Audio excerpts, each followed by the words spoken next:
Gente, então nós vamos corrigir aí a lista do Enem sobre eletromagnetismo. Vocês viram aí que tem bem menos questão, né?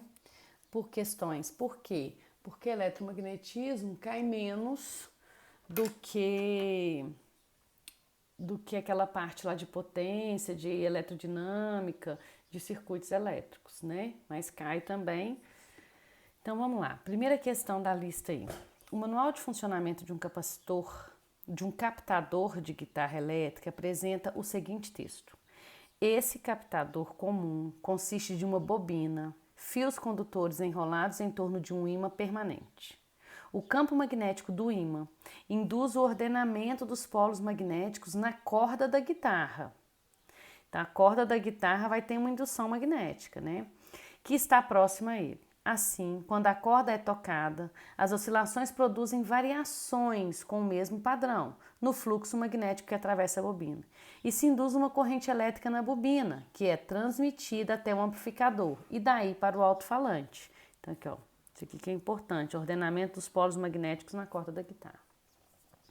Um guitarrista trocou as cordas originais da sua guitarra, que eram feitas de aço, por isso permite o ordenamento, né, e o campo magnético, por outras de nylon.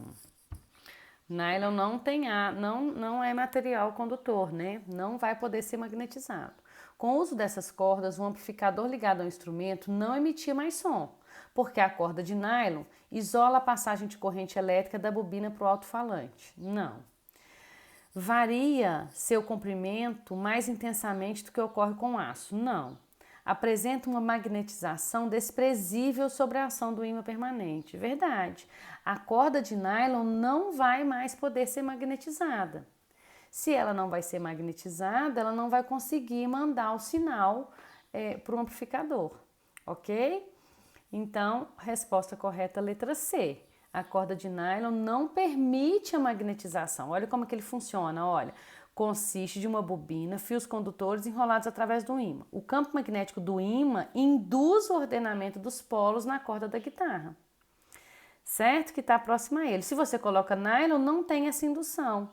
Então, não tem essa indução magnética. Então, apresenta uma magnetização, né? Uma indução magnética lá, desprezível sobre a ação do ímã permanente. Porque ele não vai ter os átomos para serem alinhados pelo ímã.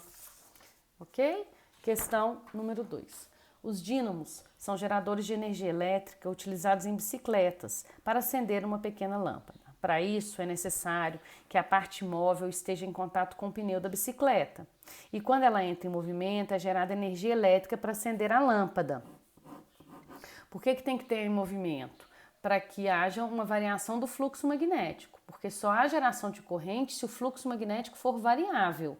Então, ele tem que estar lá na roda, a roda vai girando, então eu vou tendo um movimento, né, do ímã ali, então um campo magnético variável que vai gerar corrente para acender a lâmpada.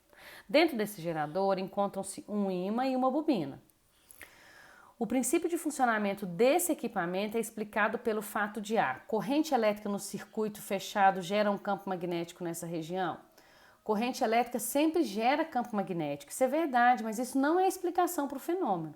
Cuidado com isso, o Enem traz muito isso, questões que são verdadeiras, mas não explicam o fenômeno que ele está pedindo.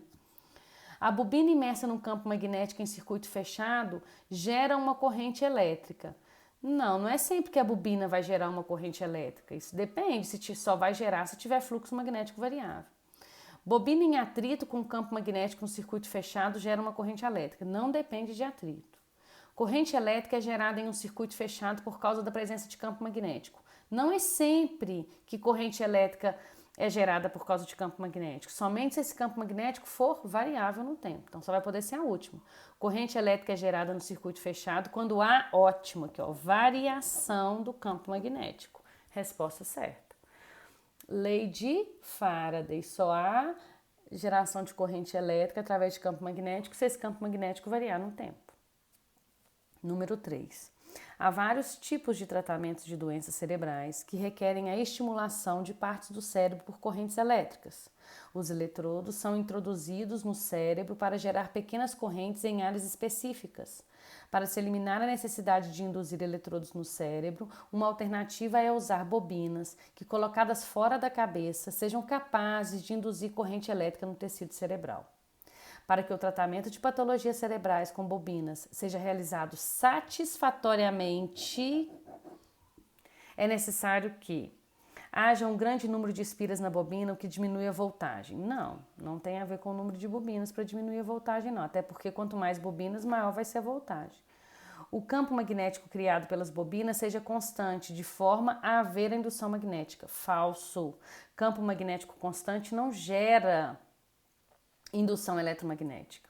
Se observe que a intensidade das correntes induzidas depende da intensidade da corrente das bobinas. Com certeza. Né? A gente tem que ficar atento para isso, para a gente não gerar um campo magnético muito intenso nas bobinas e ele gerar uma corrente elétrica muito intensa no cérebro e você prejudicar o paciente. Então, isso não é o objetivo, né? Então, olha, para que o tratamento de patologias seja realizado satisfatoriamente, né? Você não pode causar um dano no paciente. Então, a intensidade, você tem que observar até onde você vai colocar a intensidade na bobina. Porque se você coloca muito intensa, ela vai induzir uma corrente muito intensa no cérebro, você pode prejudicar. Vamos ver se depende desse aqui. A corrente das bobinas seja contínua para que o campo magnético seja de grande intensidade. Falso. Né? Corrente contínua não gera campo magnético. Ou melhor, a corrente elétrica sempre vai gerar o campo magnético, né? Mas aqui você não quer gerar um campo magnético de grande intensidade no cérebro, você quer gerar o quê? Uma corrente elétrica. Então eu preciso de um campo magnético variável para me gerar na bobina, para me gerar uma corrente elétrica no cérebro. E essa intensidade de corrente tem que ser controlada, para me não provocar uma corrente superior ao que o cérebro consegue suportar. O campo magnético dirige a corrente elétrica das bobinas para dentro do cérebro do paciente. Não é o campo magnético que vai dirigir das bobinas para lá, né? Ele vai induzir, não vai ter uma conexão, vai ter uma indução. Então, resposta certa, letra C. Número 4. O funcionamento dos geradores de usinas elétricas baseia-se no fenômeno de indução eletromagnética, descoberto por Michael Faraday no século XIX. Pode-se observar esse fenômeno ao se movimentar um ímã e uma espira em sentidos opostos, com módulos de velocidade igual a V, induzindo uma corrente elétrica de intensidade I, como ilustrado na figura. A fim de se obter uma corrente com o mesmo sentido da apresentada na figura, utilizando os mesmos materiais, outra possibilidade é. Então prestem atenção, gente, eu quero mover uma corrente que está aqui nesse sentido aqui, né? Ó. Então, o que está acontecendo aqui? Está acontecendo que o ímã com a minha bobina estão se afastando, certo? Estão se afastando e estão gerando essa corrente. Então, para me criar esse efeito, né? Ou eu tenho que deixar ele se afastando, ou eu posso aproximar e inverter a polaridade aqui. Então, eles estão se afastando com essa polaridade, eu gero essa corrente. Se eu faço eles se aproximarem, eu tenho que fazer o quê? Eu tenho que inverter o ímã para provocar a mesma corrente, no mesmo sentido, ok? Então, nós vamos ver aí, olha, o que eu posso fazer? A fim de obter uma corrente com o mesmo sentido, utilizando os mesmos materiais, outra possibilidade é mover a espira para a esquerda. Esquerda, ela vai aproximar daqui, ó. Aí, se ela aproxima, eu tenho um campo magnético aumentando, a corrente vai ser em outro sentido. Mas se ela aproxima e eu inverto, para compensar essa aproximação, eu inverto a polaridade do ímã, aí não tem problema. Aí vai continuar no mesmo sentido. Então, essa daqui é correta. Vamos ver as outras. Se eu mover o ímã, mover a espira para a direita. Se eu mover ela para a direita, ela já está movendo para a direita, beleza. E o ímã para a esquerda, beleza, é o que está acontecendo aqui. Aí, mas eu inverter a polaridade, eu inverto a corrente. Então, essa não pode, né? Se eu mover a bobina para a esquerda, então eu vou aproximar. E o ímã para a esquerda também. Aí esse aqui vai estar aproximando e esse aqui vai estar para lá. Ou seja, a distância entre eles não vai estar variando. Com a mesma polaridade. Aí eu não consigo, porque o que vai acontecer aqui, olha, para gerar essa corrente, eles têm que estar se afastando, a distância entre eles tem que estar aumentando. E com essa possibilidade aqui, a distância não vai aumentar, a distância vai ficar constante, porque os dois vão estar indo para lá. Então, não é. Se eu movo o ímã, né, mover a espira para a direita, ela já está, e manter ele em repouso, com polaridade invertida. Se eu movo ela para a direita e deixo ele em repouso, eles continuam se afastando. Aí eu não posso inverter aqui, porque aí eu inverto o sentido da corrente. Esquerda, vou mover a bobina para a esquerda, então vai aproximar. E o ímã em repouso, com a mesma polaridade. Aí eles estão se aproximando com a mesma polaridade, eu vou estar invertendo o sentido da corrente. Então a resposta certa é a letra A. Então eu vou ter que mover a espira para a esquerda, no sentido de aproximar, e o ímã para a direita, então eles vão estar se aproximando ao invés de afastar. Aí, se eles estão se aproximando, está aumentando o fluxo. E ia inverter o sentido da corrente, mas aí eu inverti o ímã, porque aí eu não inverto o sentido da corrente. Ok? Então, para me criar a mesma corrente, eu tenho que manter a condição. Com essa polaridade, quando eles se afastam, a corrente é nesse sentido. Se eu faço eles se aproximarem para me deixar ela nesse sentido ainda, eu tenho que inverter a polaridade do ímã. Ok? Número 5. O espectrômetro de massa de tempo de voo é um dispositivo utilizado para medir a massa de íons. Nele, um íon de carga elétrica Q é lançado em uma região de campo magnético constante B, descrevendo uma trajetória helicoidal conforme a figura. Essa trajetória é formada pela composição de um movimento circular uniforme no plano YZ e uma translação ao longo do eixo X. A vantagem desse dispositivo é que a velocidade angular no movimento helicoidal do íon é independente de sua velocidade inicial. O dispositivo, então, mede o tempo t de voo para n voltas do íon, com base nos valores de B, de carga, da carga Q, B, N e T, pode-se determinar a massa do íon. A massa do íon nesse dispositivo será. Então, quando eu tenho o movimento de uma carga num campo magnético, uma força atua sobre ela. E se o movimento é circular, vocês vão lembrar que a força magnética, ela faz o papel de força centrípeta. Então, força magnética é igual a força centrípeta. Então, vou colocar aqui, ó. Ok? Força magnética é igual a força centrípeta. Ou o contrário, né? Vou colocar aqui, ó, força centrípeta é igual a força magnética. Quem é força centrípeta? mv ao quadrado sobre r. Quem é força magnética? B, Q, V, seno de θ.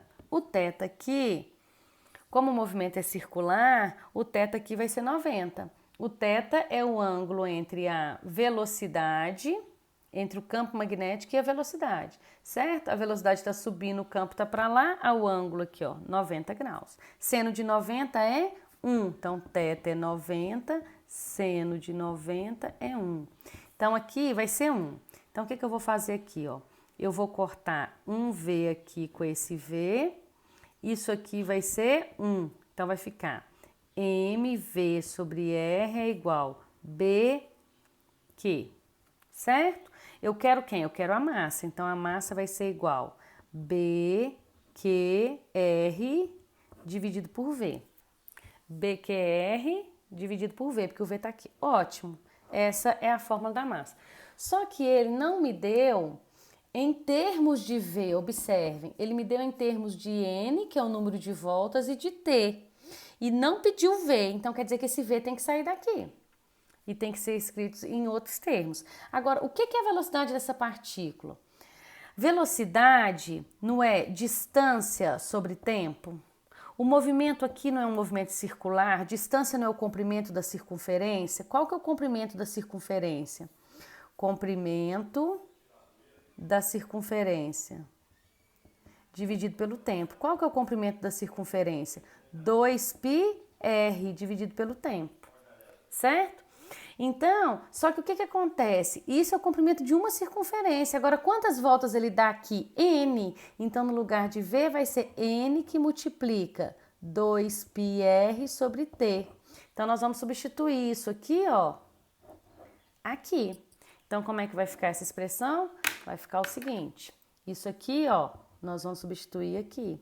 Então, vai ficar assim, ó, M é igual BQR dividido por V, que é N 2πr sobre T. Como que vai ficar isso aqui? Repito o numerador, BQR, passo para vezes esse traço e inverto o numerador. Vai ficar T dividido por N, 2πr. Inverti aqui. Aí eu posso cortar o R com o R, certo? Então, a massa vai ficar igual BQT dividido por 2πn. BQT dividido por 2πn.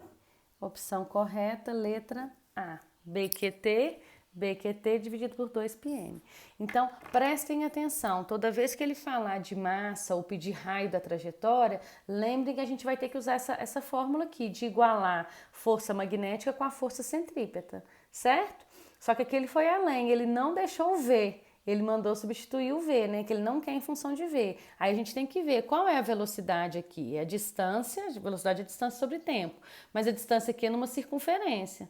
Comprimento da circunferência 2πr pelo tempo. E quantas voltas ele dá? N voltas, que ele quer em termos do número de voltas. Certo?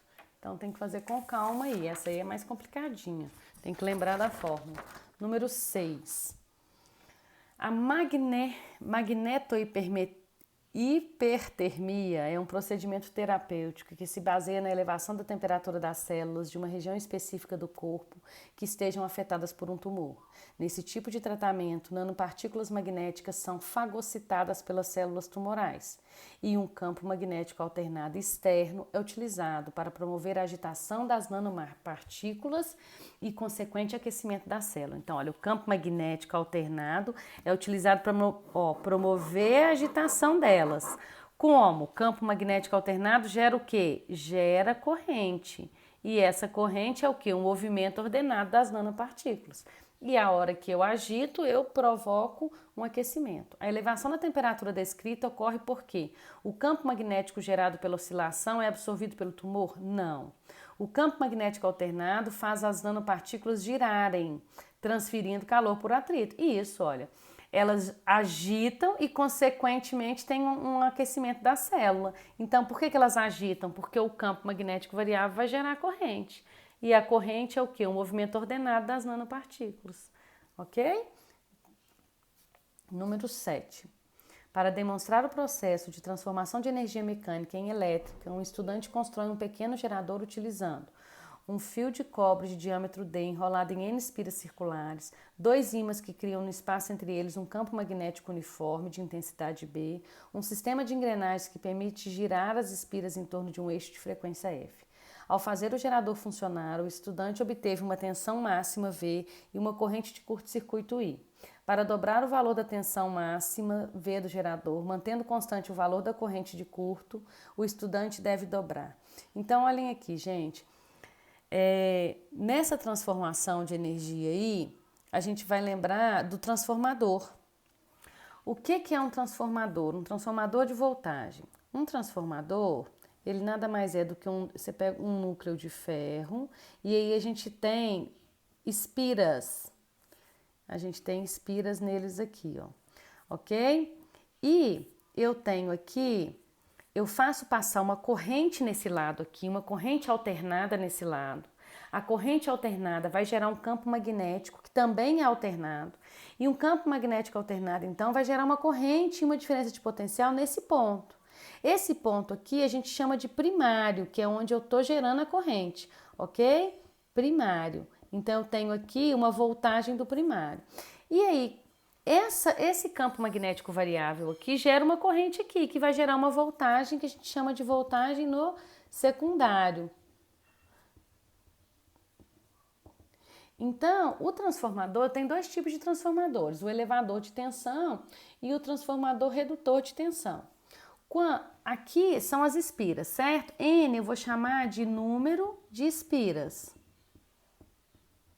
Então, toda vez que você tiver um número de espiras no primário maior do que no secundário, você tem mais aqui onde você está gerando, onde você está fazendo passar a corrente do que aqui, o que ele vai fazer? A corrente vai passar em cada uma aqui e vai gerar um campo magnético variável, né, que vai gerar uma corrente em cada um desses.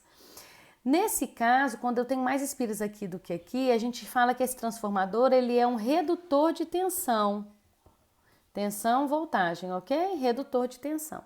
Agora, se você coloca mais espiras aqui, a corrente que vai passar em cada um aqui vai provocar uma voltagem aqui maior. Então, quando o N1, número de espiras, é menor do que o N2, a gente tem um transformador que é um elevador de tensão, ok?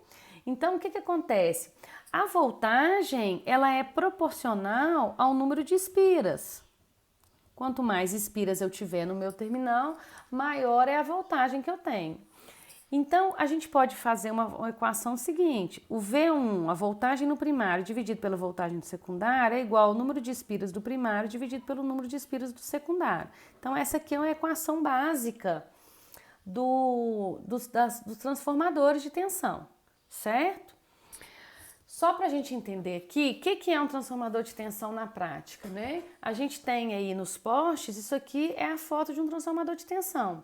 Por que ele usa? A gente tem uma usina elétrica que produz energia em alta tensão, numa tensão específica. Aí ela tem que passar por uma subestação elevadora, eleva mais ainda a tensão que chega lá, vai para as linhas de transmissão e depois do poste para chegar na nossa casa, eu tenho que ter uma subestação abaixadora, eu tenho que baixar a tensão, porque ela chega aqui com uma tensão alta, da ordem acho que de 12, 13 mil volts. E na nossa casa, a gente chega lá nas tomadas uma tensão de 110 volts. Então a gente tem que ter um transformador redutor de tensão. O que é redutor de tensão? Que o número de espiras no secundário é menor do que no primário, ok?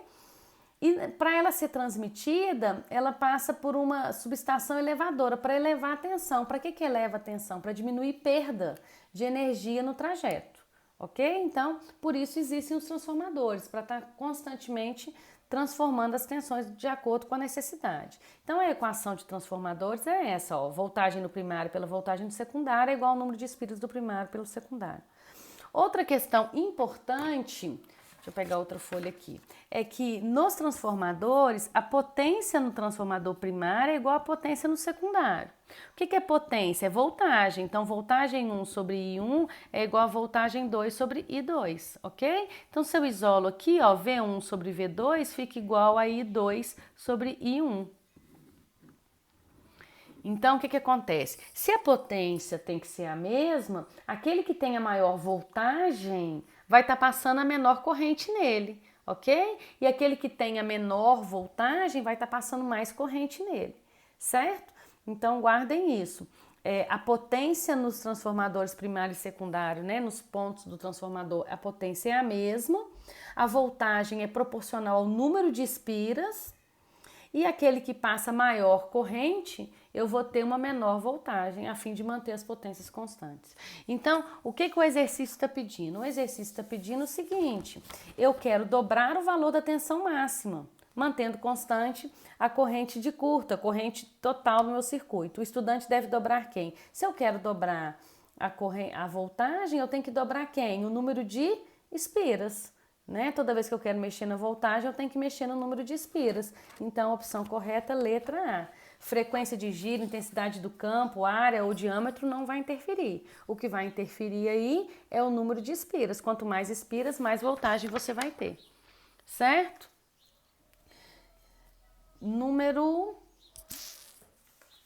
Essa aqui é a última. Voltando aqui. Número 8. Última questão. A tecnologia de comunicação da etiqueta RFID, chamada de etiqueta inteligente, é usada há anos para rastrear gado, vagões de trem, bagagens aéreas e carros nos pedágios. Um modelo mais barato das etiquetas pode funcionar sem baterias e é constituído por 3 componentes: um microprocessador de silício, uma bobina de metal feita de cobre ou alumínio, que é enrolada em um padrão circular, e um encapsulador, que é um material de vidro ou polímetro, envolvendo o microprocessador e a bobina. Na presença de um campo de radiofrequência gerado pelo leitor, a etiqueta transmite sinais. Então, olha, na presença de um campo de radiofrequência gerado pelo leitor, ela transmite sinais. A distância de leitura é determinada pelo tamanho da bobina e pela potência de onda de rádio emitida pelo leitor. A etiqueta funciona sem pilhas. Ela funciona sem pilha porque deve ter alguma coisa gerando a corrente, né? Por quê? O campo elétrico da onda de rádio agita os elétrons da bobina? Não. O campo elétrico da onda de rádio cria uma tensão na bobina? Não. O campo magnético da onda de rádio, porque a onda de rádio é uma onda eletromagnética, ok? Radiofrequência, vamos colocar aqui, ó. Radiofrequência é uma onda eletromagnética. Então, ela tem um campo elétrico e um magnético. E é o campo magnético dela, alternado, que vai gerar uma corrente na bobina, não é isso? Então, o campo magnético da onda de rádio induz corrente na bobina, porque é ele que vai estar variando e vai induzir uma corrente na bobina.